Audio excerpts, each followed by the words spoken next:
My boyfriend called me ugly in front of his friends and dumped me at a restaurant, leaving me to pay for the dinner.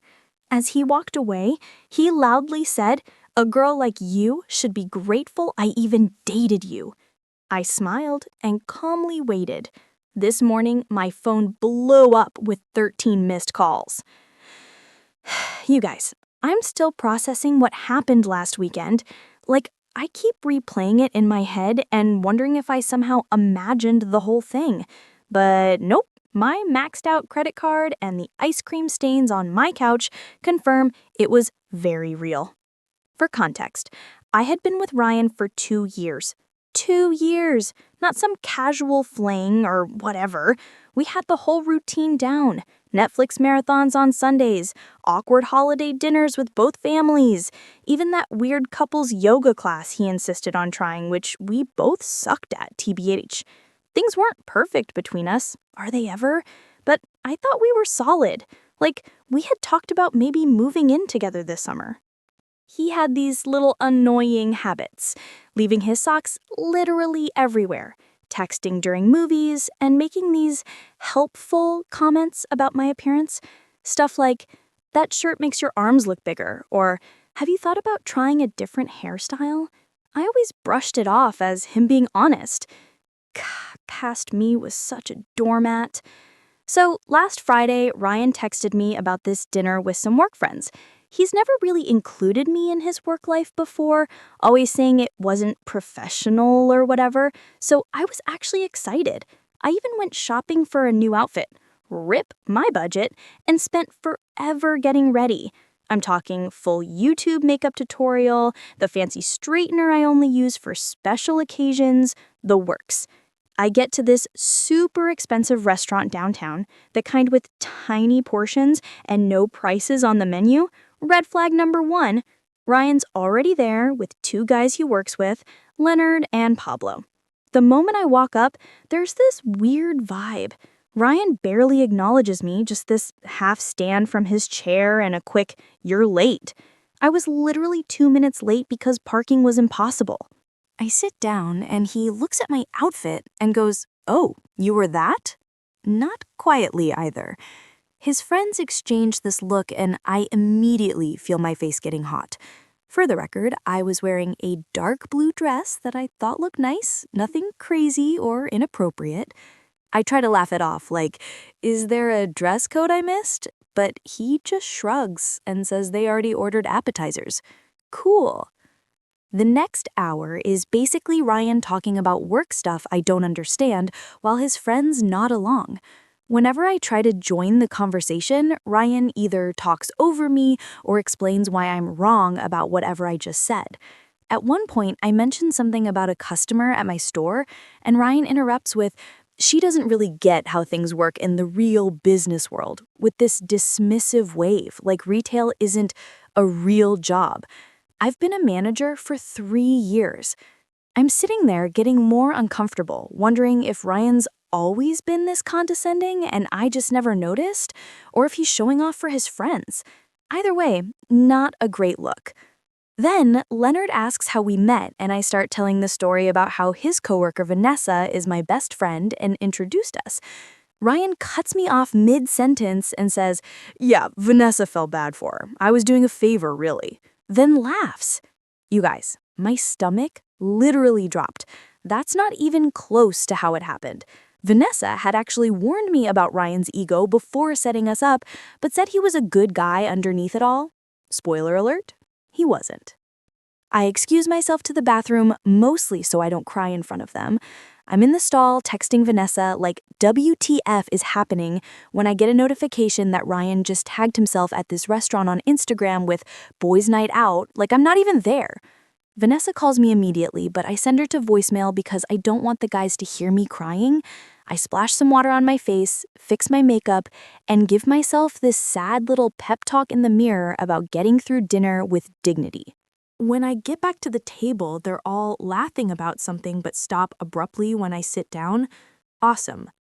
The waiter brings our main courses, and Ryan keeps making these jokes about my food choice.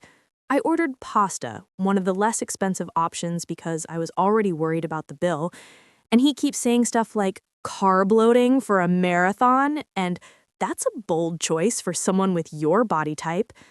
Each comment feels like a little paper cut, and they're adding up fast. At this point, I'm barely eating, just pushing food around my plate and counting the minutes until I can leave. Then, Pablo asks Ryan about some presentation, and Ryan launches into this whole story about how his boss loved his ideas and he's basically running the whole project now. Something clicks in my brain. The week before, Ryan had been stressing about this same presentation, saying his portion was only 5 minutes and he was nervous. Now suddenly he's the star. It's like he's living in some alternate universe where he's the main character. Then the bill comes. The waiter sets it on the table, and Ryan picks it up, looks at it for a second, then slides it over to me. I think he's just showing me the total, but then he says, and I will never forget this, "You know what? I don't think this is working." I stare at him, waiting for the punchline. There isn't one. I've been trying to make this work, but I'm just not attracted to you anymore. I think we should break up. In the middle of a restaurant, in front of his friends, after 2 years together, who does that? I'm completely blindsided. Are you serious right now? This is how you want to do this? He stands up, grabs his jacket, and says, I still get a knot in my stomach thinking about it. A girl like you should be grateful I even dated you this long. You're not exactly a prize. Then he and his friends just left. They all walked out together, laughing, leaving me sitting there with a $347 bill for all their stupid Wagyu appetizers and fancy cocktails. The waiter came over with this look of pity that made everything 1,000 times worse. I paid the bill with my credit card, which I'm still paying off from Christmas, yay, and somehow made it to my car without completely falling apart. I called Vanessa from the parking lot, sobbing so hard she couldn't understand me at first. She came straight to my apartment with a pint of Ben & Jerry's and a bottle of wine, the real MVP. Between ugly crying and stress-eating cookie dough, I told her everything. She was livid, like I had to talk her out of driving to Ryan's place and causing a scene. That's when she got weird. She kept asking questions about what Ryan had said about work, the project he mentioned, his role in the company. Finally, she was like, Sabrina, I don't know how to tell you this, but Ryan isn't who he says he is at work. Turns out, Ryan isn't some hotshot marketing guy about to get promoted. He's an assistant who makes coffee runs and schedules meetings. All those business trips? Complete fabrications. The big presentation? He was just doing the slides for the actual team. The fancy title on his LinkedIn? Total fiction. I felt like such an idiot. For 2 years, this guy had been lying about basically everything, and I never questioned it. What else had he been lying about? That night, after Vanessa left, I went into full detective mode. I scrolled back through our text history, our photos, everything. So many inconsistencies I'd missed. Comments about money that didn't add up. Times he had to work late, but his location showed him across town. I couldn't sleep. I kept replaying that moment in the restaurant, how small he made me feel, how humiliated I was. At like 3 a.m., I get a text from a number I don't recognize. Hey, it's Cody from Ryan's office. Vanessa gave you your number. There's some stuff you should know. That's when things got really interesting. First update. First, thank you all so much for the supportive comments on my last post. I literally cried reading some of them. In a good way. A lot of you asked for an update, so here's what happened next in this absolutely wild situation. So after finding out from Cody, who works with Ryan, that my boyfriend of 2 years had basically been living in a fantasy world of his own creation, I spent the next few days in that gross post-breakup fog. You know, the one where you're alternating between crying into a pint of ice cream and angrily scrolling through old photos, wondering if any of it was real? My apartment looked like a disaster zone. Dishes piled up, laundry everywhere, and approximately 7 empty DoorDash bags because cooking felt impossible. The worst part was that I kept having these moments where I'd think of something funny to text Ryan, then remember what happened, and it was like being dumped all over again. My brain was literally stuck in a loop of, did that actually happen? And how did I not see this coming? I'd also been avoiding social media because I just knew Ryan would post something annoying. But Wednesday morning, I finally caved and checked Instagram. Sure enough, there was Ryan with a gym selfie captioned, "Level up, know your worth." The audacity. I nearly threw my phone across the room. Vanessa came over that evening with takeout and found me wrapped in my comforter like a sad burrito.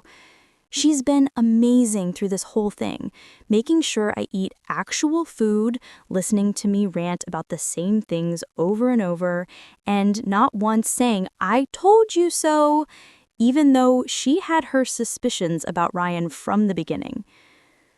While we were eating, Vanessa showed me her text with Cody.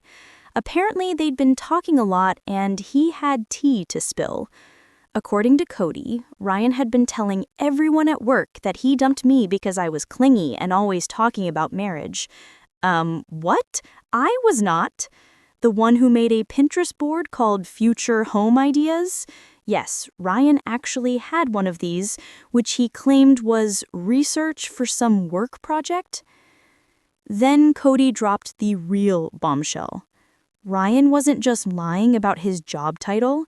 He was currently on probation for taking credit for other people's work and might actually get fired soon. All those late nights working, he was frantically trying to fix mistakes before anyone noticed. Those business trips, complete fiction. I was still processing all this when my phone rang. It was Tina, Ryan's mom. I almost didn't answer, awkward, but figured I should be an adult about this.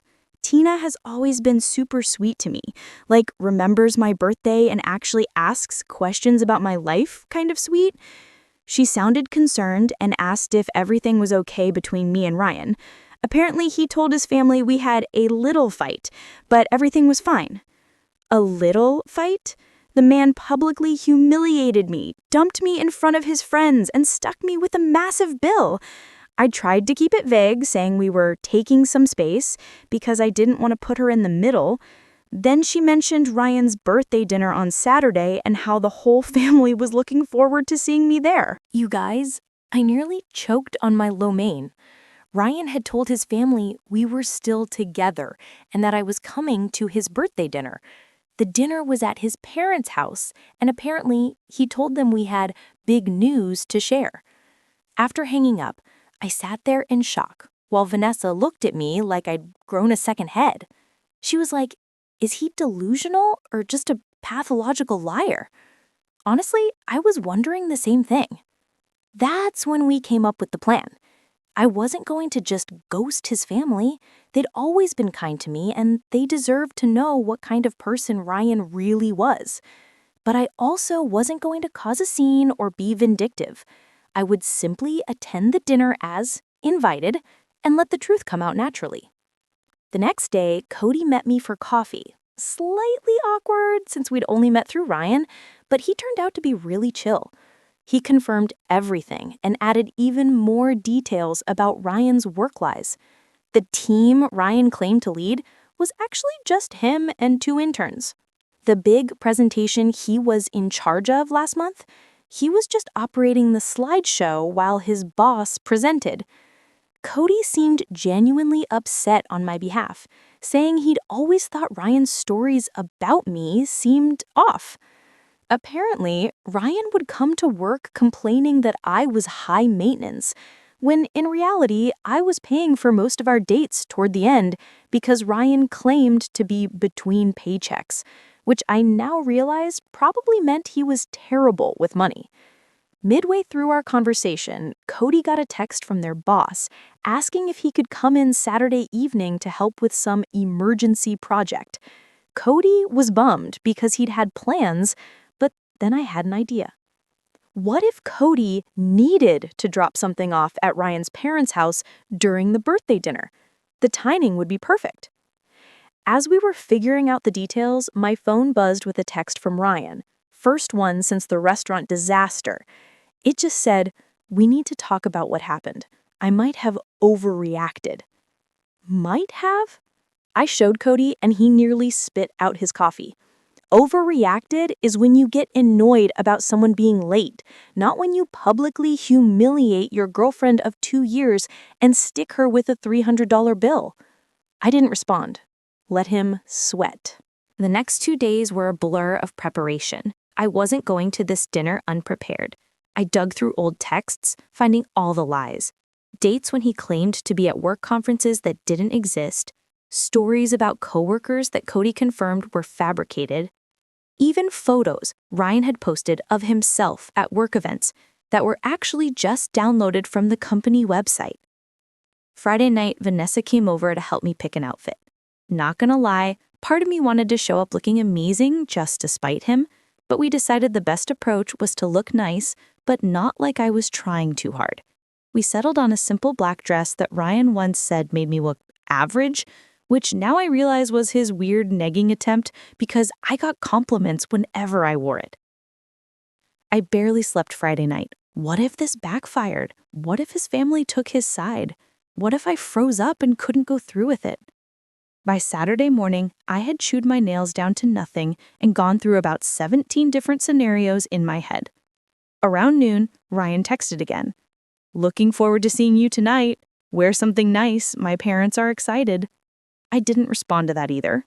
Let him think whatever he wanted. I spent the afternoon getting ready with a weird mix of dread and anticipation. Vanessa helped me with my hair and gave me a pep talk when I started to lose my nerve. At 5:30, I got in my car and headed to his parents' house. I had to pull over once because my hands were shaking too much to drive safely. I sat there for a minute doing those breathing exercises from that meditation app I downloaded months ago, but never actually used. What was I doing? Was this crazy? Maybe I should just block Ryan on everything and move on with my life like a normal person. But then I thought about him sitting there at his birthday dinner, probably telling everyone some fake version of our relationship, maybe even making himself the victim somehow, and my resolve hardened. I pulled up to his parents' house at 6:15, fashionably late, which I knew would annoy Ryan. There were several cars already in the driveway, looked like the whole family was there. I checked my makeup in the rearview mirror, took one last deep breath, and walked to the door. Ryan's dad opened it with a big smile and a hug, ushering me inside. The house smelled like Tina's famous pot roast, and for a second I felt a pang of sadness. I genuinely liked Ryan's family, and this would probably be the last time I'd see them. I rounded the corner into the living room, and there was Ryan, drink in hand, mid-laugh at something his cousin said. He froze when he saw me, clearly not expecting me to actually show up, despite what he'd told his family. The look on his face was, well, priceless, TBH. For a split second, panic flashed across his features before he composed himself and came over with this fake smile. He gave me a stiff hug and whispered, "You actually came? We need to talk privately." I just smiled and said, loud enough for everyone to hear, "Oh, I wouldn't miss the chance to tell your family about what happened at that restaurant, Ryan. I'm sure you'd love to hear that story." The look of absolute panic on his face as his mom started bringing out the food, worth every second of anxiety it took to get there. Game on. Where did we leave off? Right, me sitting at the dinner table with Ryan's family while he panicked about what I might say. So there I was, surrounded by Ryan's family, his parents Tina and Ralph, his sister Kayla, his grandma, and 2 cousins whose names I always mix up. The table was loaded with Tina's famous pot roast, those buttery mashed potatoes I've literally dreamed about, and a fancy salad that nobody was going to eat, but everyone would pretend to appreciate. The first 20 minutes were straight up awkward. Ryan kept trying to control the conversation while shooting me these warning glances. I just smiled and passed the bread rolls, enjoying the way his left eye twitched every time I opened my mouth. Petty? Maybe. Satisfying? Absolutely. Tina kept the conversation flowing, bless her. She asked about my family, my job, the usual small talk. When she mentioned how proud they all were of Ryan's big promotion, I nearly choked on my water. I glanced at Ryan, whose face had gone the exact shade of the beets on the table. Ryan jumped in, talking about how his team was crushing their targets and how his boss was practically grooming him for senior management. I just nodded along, watching him dig himself deeper with each word. Ralph, who's always been the quiet type, suddenly asked Ryan about the Johnson account. Apparently, Ryan had been telling his dad about some huge deal he was supposedly leading. Ryan's answer was so vague, it could have been a horoscope. Something about strategic pivots and leveraging core competency that literally meant nothing. His sister Kayla caught my eye across the table. She has always been the skeptical one in the family, the type to Google facts during arguments and call people out on their BS. She raised an eyebrow at me like, is he for real right now? That's when Tina brought up the future. She asked us about our big news and whether it had anything to do with us taking the next step. Ryan nearly dropped his fork and mumbled something about it not being the right time to discuss it. His grandma, who has zero filter and is my absolute favorite person in his family, cut in with, "So, are you two moving in together or what? Because Ryan said you were looking at apartments together." Again, news to me. The furthest we'd gotten in that conversation was me once saying, maybe we should think about combining our Netflix accounts to save money. Second update. I'm finally ready to share what happened at Ryan's birthday dinner. Sorry for the delay. I needed a mental health day after all this drama. Plus, my Wi-Fi has been acting up because my neighbor borrowed my password and apparently downloaded the entire internet. The silence that followed was like that moment when you drop something in a public bathroom. Everyone hears it, no one wants to acknowledge it. Cody looked at Ryan, who was silently pleading with his eyes, then at me. I nodded slightly. He cleared his throat and said, "Ryan is an administrative assistant in the marketing department." The silence. Ralph put down his fork slowly. His grandma made this little sound. Kayla muttered something that sounded suspiciously like, "I knew it." Ryan immediately went into damage control mode, saying Cody was confused, that he had multiple roles, that it was complicated. But the dam had broken. His family started asking specific questions that he couldn't weasel out of. When did you get promoted? He hadn't. Why did you say you had a team? He didn't. What about that corner office you mentioned? Also fictional. With each question, Ryan's stories unraveled more. He kept looking at me like this was somehow my fault, which made me more determined to let everything come out. Tina, bless her heart, tried to smooth things over. She suggested we all have some cake and talk about happier things. As she went to the kitchen to get it, Kayla asked me directly about the restaurant I had mentioned earlier. This was my moment. I took a deep breath and told them everything. How Ryan had invited me to meet his friends at dinner, how he'd belittled me throughout dinner, how he dumped me in front of everyone and walked out, leaving me with a $347 bill I could barely afford. Ryan tried interrupting several times, but his dad shut him down with this look I'd never seen before. Pure disappointment. Ryan's defense? That I was exaggerating and playing victim, that I had embarrassed him in front of his colleagues by not fitting in, that leaving me with the bill was teaching me financial responsibility. His grandma actually snorted at that last one. Cody, who had been quiet through most of this, finally spoke up. He confirmed my story, adding that he'd heard Ryan bragging to coworkers about how he'd put me in my place. He even pulled out his phone and showed a text from Pablo. Receipts, y'all, discussing what had happened. Ryan tried steering the conversation back to himself, talking about how his boss had given him a company card for business expenses. I couldn't help myself. I asked what kind of expenses he was authorized to approve. He stammered something about client dinners and team outings. That's when I casually mentioned, Oh, speaking of dinners, Ryan took me to this amazing restaurant last week. What was it called again, honey? The one where you met up with Leonard and Pablo? The color drained from his face faster than my phone battery on TikTok.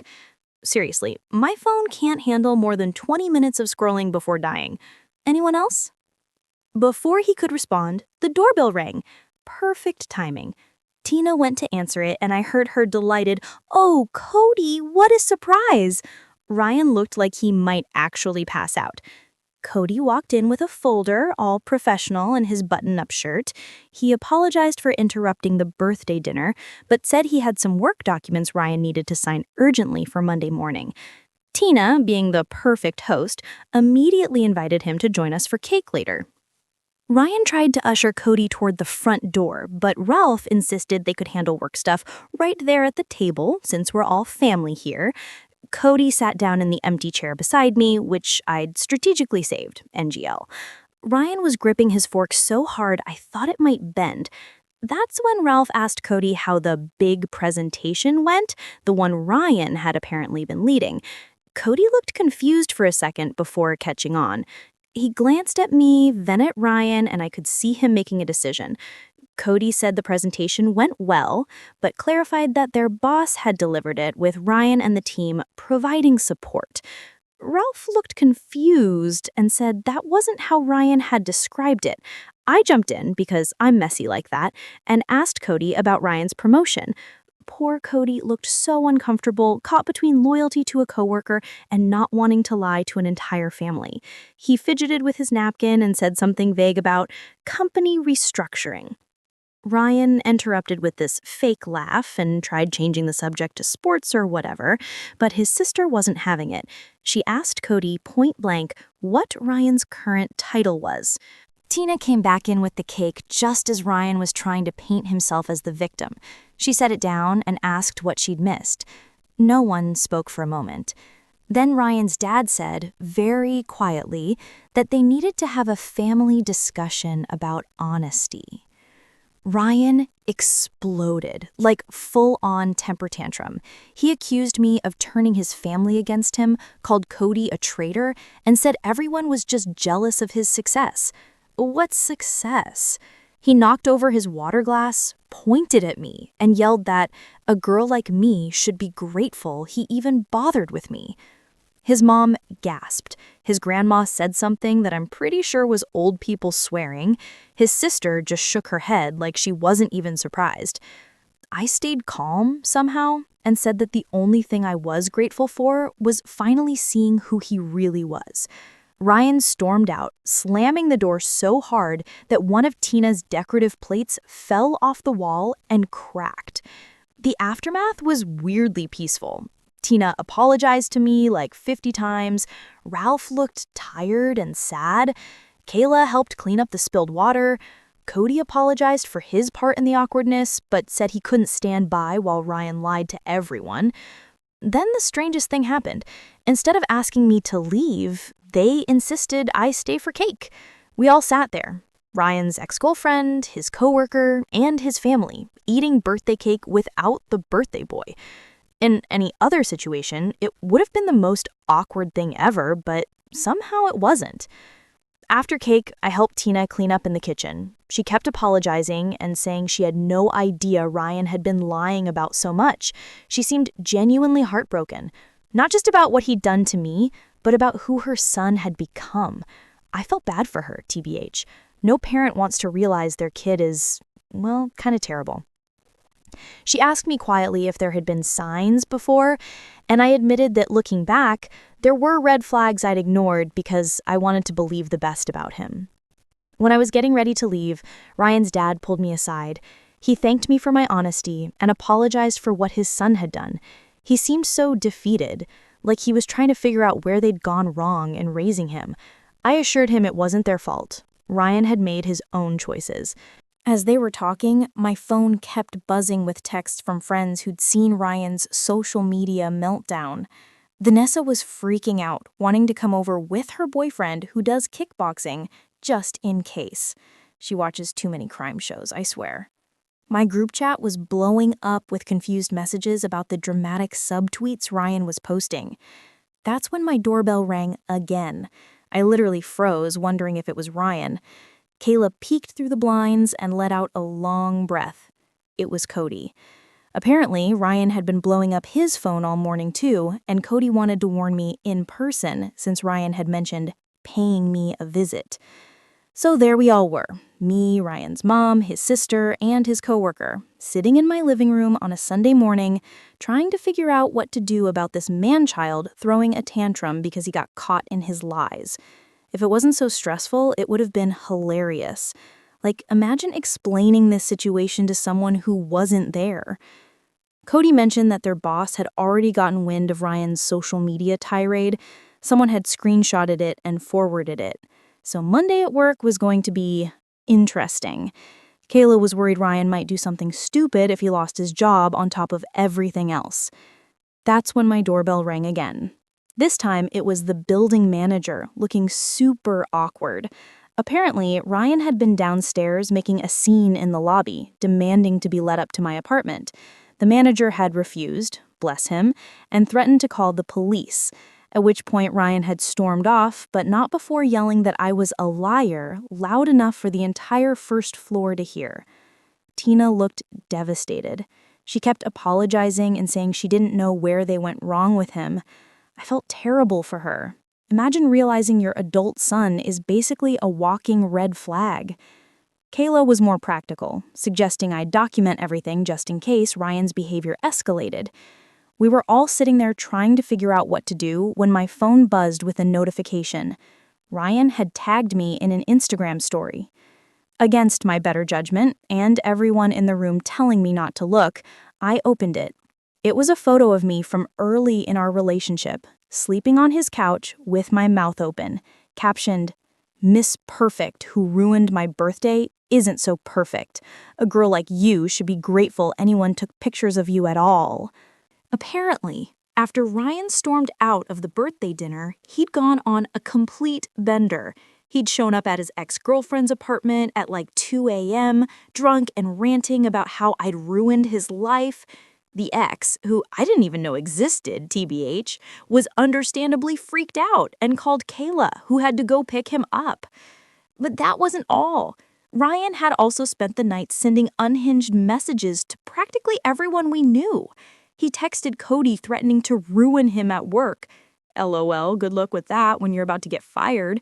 He posted this long, rambling status on Facebook about how he was surrounded by snakes and people would regret betraying him. Most concerning was that he posted my address in a private message to his friend Pablo, saying he was going to make me pay for humiliating him.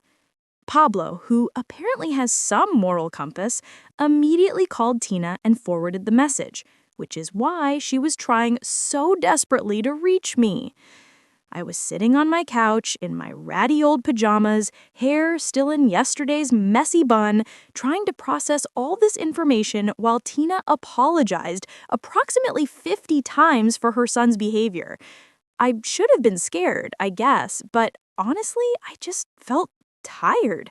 Like when your phone is stuck at 1% battery for hours, just waiting for it to finally die so you can charge it and move on. Tina insisted on coming over just to make sure I was okay, which was super sweet, but also made me panic clean my apartment. Nothing motivates tidying up like knowing someone's mom is about to see your living space, am I right? I was literally throwing dirty laundry into my closet and scrubbing dried toothpaste off the bathroom sink when my doorbell rang. It wasn't just Tina. Kayla was with her too. They brought coffee and those little pastries from the bakery near their house, which, not gonna lie, might be what I miss most about being with Ryan. We sat at my tiny kitchen table with the wobbly leg that I've been meaning to fix for months, and they filled me in on the Ryan situation. According to Kayla, this wasn't the first time Ryan had lied about his life. In college, he'd apparently told everyone he was on the baseball team when he'd actually been cut during tryouts. He'd once claimed to be talking to a popular girl who had no idea who he was. There was a whole pattern of him creating this fictional version of himself that was more successful, more popular, more everything. Cody offered to walk me to my car, probably sensing I needed a moment to process everything. As we walked down the driveway, he mentioned that Ryan had been having problems at work for months, taking credit for other people's ideas, lying about his contributions, even faking emails from clients. He was actually on his final warning before potential termination. Suddenly, Ryan's desperate need to appear successful made a twisted kind of sense. His whole identity was built on this fake image of success and status. When I thought about it that way, I almost felt sorry for him. Almost. I thanked Cody for backing me up and drove home in a weird state of emotional exhaustion mixed with relief, like when you finally take off an uncomfortable bra at the end of the day. Sorry for the weird analogy, but y'all know what I mean. When I got home, I had 3 missed calls from Vanessa wanting updates. I was about to call her back when my phone buzzed with a text from Ryan. "You've ruined everything. This isn't over." I didn't respond, just blocked his number and made myself some tea. I should have been scared or upset, but honestly, I just felt tired and maybe a little proud of myself for standing up to him. I thought that was the end of it. I really did. But this morning, my phone blew up with 13 missed calls from Ryan's mom, his sister, Cody, and several numbers I didn't recognize. Something had happened overnight, and based on the increasingly frantic voicemails, Ryan had completely lost it. Last update. I'm finally ready to explain about those 13 missed calls. Thanks for being patient while I processed everything that happened. Also sorry for the delay. My laptop decided to do a surprise 4-hour update right when I sat down to write this. So, where were we? I woke up Sunday morning after the birthday dinner disaster to find my phone blowing up with calls from Ryan's family and Cody. At first, I legit thought someone had died or something. My stomach did that awful dropping thing as I scrolled through the notifications. 5 missed calls from Tina, 3 from Kayla, 2 from Cody, and 3 from numbers I didn't recognize. I called Tina back first because she seemed the most worried based on her voicemails, which were just variations of, "Sabrina, please call me as soon as you can." She picked up on the first ring sounding exhausted. Like, that was his big revenge? A slightly unflattering photo from 2 years ago? I actually laughed out loud, which wasn't the reaction Tina was expecting, but honestly, if that was the worst he could do, I was going to be fine. Just as we were discussing next steps, there was a loud pounding on my door. We all jumped. Then we heard Ryan's voice, slurring slightly. "I know you're in there. Open the door." Cody immediately stood up like he was going to confront Ryan, which was sweet but unnecessary. I was already calling the building's security guard, perks of a slightly more expensive apartment building. Ryan kept pounding and yelling, and I could hear my neighbor's door open as she came out to see what the commotion was about. By the time security arrived, Ryan had moved on to kicking the door. The security guard didn't mess around. He told Ryan to leave or he'd call the police. There was some back and forth that I couldn't quite make out, then silence. The guard knocked gently and let me know Ryan had left the building but was still in the parking lot, possibly waiting. Tina was mortified. She insisted on going down to deal with her son herself, and honestly, I was happy to let her. She was so upset that Ralph, Ryan's dad, had to come pick them both up. The whole situation was just sad. After they left, Cody and I sat on my couch in stunned silence for a bit. He finally broke it by asking if I had any alcohol, which felt like the appropriate response to the morning we'd had. We split a bottle of wine I'd been saving for a special occasion, and this definitely counted. By the time Cody left, it was late afternoon, and I was emotionally exhausted. Vanessa came over and stayed the night just in case Ryan decided to make a return appearance, which he didn't, thankfully. We ordered pizza, watched bad reality TV, and tried to process the absolute soap opera my life had become. The next few weeks were, well, an adjustment. Ryan got fired from his job after failing to show up for 3 days and sending inappropriate emails to several coworkers. He moved back in with his parents temporarily, which I only know because Kayla and I have kept in touch. She's actually pretty cool. We get coffee sometimes. Ryan tried to contact me a few more times, leaving voicemails that ranged from angry to tearful to weirdly nostalgic. I saved them all just in case, but never responded. He created a few fake Instagram accounts to message me, but they were so obviously him. Who else would write, "You're making a big mistake" with that spelling error, that I just blocked them instantly. The weirdest part was running into him at Target about a month later. I was in the home section looking at shower curtains, and suddenly there he was, holding a pack of socks and looking like he hadn't slept in days. We made eye contact, and for a second, I thought he might cause a scene. Instead, he just turned around and walked away, leaving his shopping basket right there in the aisle. That was 3 months ago now. Ryan eventually moved to his uncle's place in another state, according to Tina, who still sends me holiday cards, which is sweet but awkward. His social media has gone suspiciously quiet. Kayla thinks his parents finally cut him off financially until he gets therapy. As for me, I'm doing pretty good, actually. My apartment finally feels like mine again now that I've rearranged the furniture and replaced the stuff that reminded me of Ryan. The strangest outcome of all this might be my unexpected friendship with Cody. We're not dating or anything, though Vanessa keeps trying to make that happen, but we grab lunch sometimes and text about stupid TikTok videos. It's nice having someone who witnessed the whole Ryan saga and understands why I now have trust issues the size of Texas. Looking back at everything, I'm not angry anymore. Well, not just angry. I'm also weirdly grateful. Not for dating Ryan, definitely not that, but for finding out who he really was before things went further. Imagine if I'd moved in with him or something. Shudder.